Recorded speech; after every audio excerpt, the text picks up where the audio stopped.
זה מרגיז, זה מרגיז שאני לא בא לתוכנית, אתם מביאים את בר רפאלי והיום את יובל המבולבל.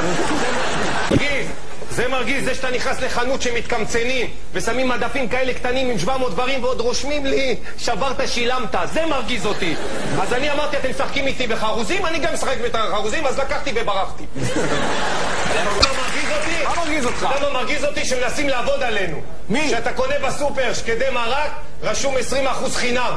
מה זה השטויות האלה? אני פתחתי בסופר את השקדי מרק והתחלתי לאכול, ואמרה לי, מה אתה עושה? אמרתי לה, אני אוכל מהחינם.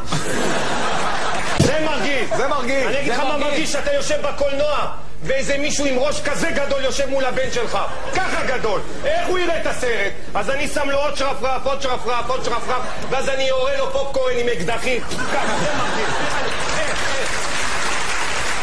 זה מרגיז אותי שאתה קונה בפלות, ועל הקופסה רשום מוצר זה עזב את מפעלנו שהוא טרי, כאילו הם מוצאים אחריות, כאילו תבדוק, אולי אתה פגעת בו, אולי אתה שמת אותו ליד משהו במקרר שגרם לו להיות לא בסדר.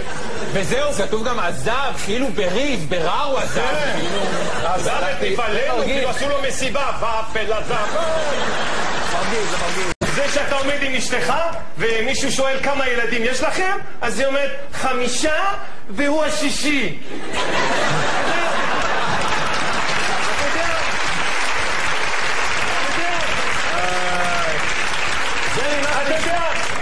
אתה יודע מה בא לי לעשות באותו רגע? מה? להוריד את המכנסיים ולעשות פיפי ולהגיד לה, אמרת ילד, אז עד הסוף. עכשיו אני רוצה להגיד לך משהו, מה מרגיז? אם כבר מדברים על מדפסת, מדפסת עולה 150 שקל, וכמה עולה הדיו? 500. אתה יודע כמה עולה דיו צבעוני? פי 4. עכשיו אמא שלי סרגה לבן שלי סוודר צבעוני, אני לא שם לו אותו, אני מפחד שאשתי תצלם אותו ותוציא במדפסת, אני גמור מזה. מה מרגיז? אתה נכנס למעלית, ואיפה רשמו את הפג תוקף? איפה? בתוך המעלית. המעלית נסגרת, מה אני עושה? אם יש תקלה, מה עושים? אתה יודע מה מרגיז אותי? מה מרגיז אותך כתוב? שבקשית יש את הקיפול הזה, נכון? יש את הקיפול כמו אקורדיאון. אנחנו מצטרפים, שידורנו כרגע מתארחים עם דוקטור סלב על קשית. נכון, אבל שיש קשית יש את האקורדיאון הזה? נכון, היה בערוץ המדע. תמשיך. לא, לנו לא היה. כשאנחנו ילדים, לא היה לנו את הקיפול הזה. בגלל זה לא היה נשאב. אם זה לא היה ככה. היום תראו אנשים מבוגרים ששסו שוקו, יש להם פה וריד מה... מה שמעצבן זה שלפני התחזית שמים לך פרסומת. כאילו מה זה אני במתח מה יהיה? אבל למה אתה מצביע עליי? למה אני מצביע עליך? מעניין למה אני מצביע עליך. למה אתה לא יושב כבר? וכל זה אומר, מיד תחזית. יאללה כבר, תגיד לה, תשחרר את התחזית. תגיד לה כבר, תגיד לה. היא לא יכולה להגיד... לא, היא לא יכולה להגיד את התחזית. היא צריכה מישהו שתבוא. תבוא, היא מסיימת, מחר יהיה חם, יאללה להתראות, כוכב נולד. מישהו ועוד מישהו. זה מרגיז, זה שאני הולך בתל אביב במדרכה, ופתאום נהג מונית צפצף לי, ירושלים? מה, תגיד לי מה, אתה דפוק? כאילו פתאום עכשיו אני אגיד, אוקיי, אני אבוא איתך לירושלים. זה מה מרגיז, אתה לא מרגיז. זה מעצבן שהעמוד באינטרנט, אני משחק, נתקע, שלח לי דוח שגיאות, אני אשלח לך דוח. הלכתי, שילמתי כסף, אני אמלל אותו. אני אשב בלילה, אני אמלל אותו. ישראל עובד אצלו. אני עובד אצלו.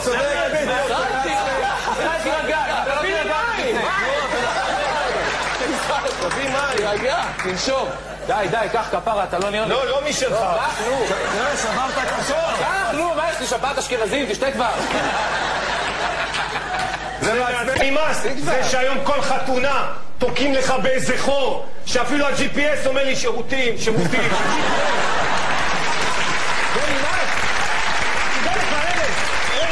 תדע לך, אני מאוד מאוכזב מה-GPS. מאוד מאוכזב. לפעמים אני מגיע ליד המקום, פתאום הוא מחליט, רגע מחשב מסלול מחדש.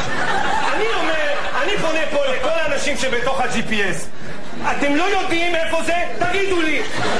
אני אשאל, אל תלחיצו אותי. תגידו לי. זה מה שמעצבן. זה מעצבן. שחברות הסלולר כל הזמן רינגטונים, פרסומות, דברים, אבל פונקציה שאני אוכל למחוק את כל ההודעות הקוליות כולם ביחד, זה אי אפשר.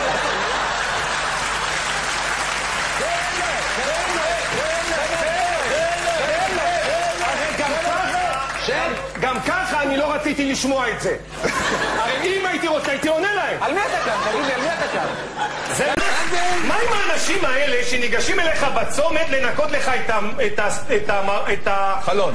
את החלון. חלון. לא, זהו, לא זכרתי מה יש לפנים. מה הם נקו חלון? הם לא רואים שיש לי שפריצר? מה אני צריך? עוד מעט הוא במקום המזגן ייכנס לסל...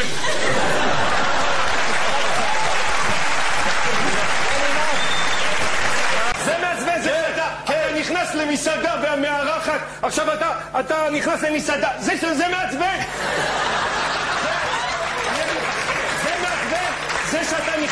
זה שאתה נכנס... לאן אתה נכנס? רגע. למה אתה עובד? כי אני רוצה להראות.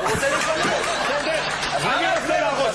זה מעצבן, זה שאתה נכנס למסעדה ואתה בא למסעדה כי אתה לבד. אתה נכנס לבד ובאת כדי קצת... והיא, כמה אתם?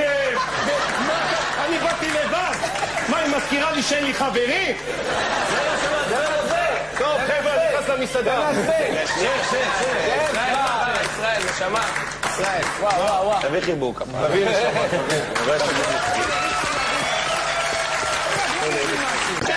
זה מעצבן, זה שאתה נכנס לשיפודיה ובשיפודיה יש פתק שרשום נהנית? ספר לחבריך. לא נהנית? ספר לנו. בוא נראה אותך מספר לו. אתה תקבל שיפוד בעין.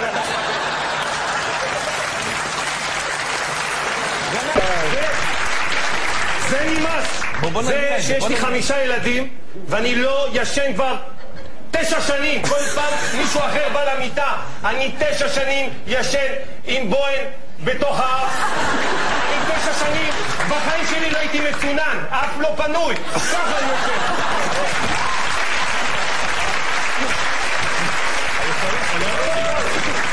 הדיבור הזה, זה נימה שכתוב זה מספר על חמותו כל הזמן, דלי שטול. זה נימה.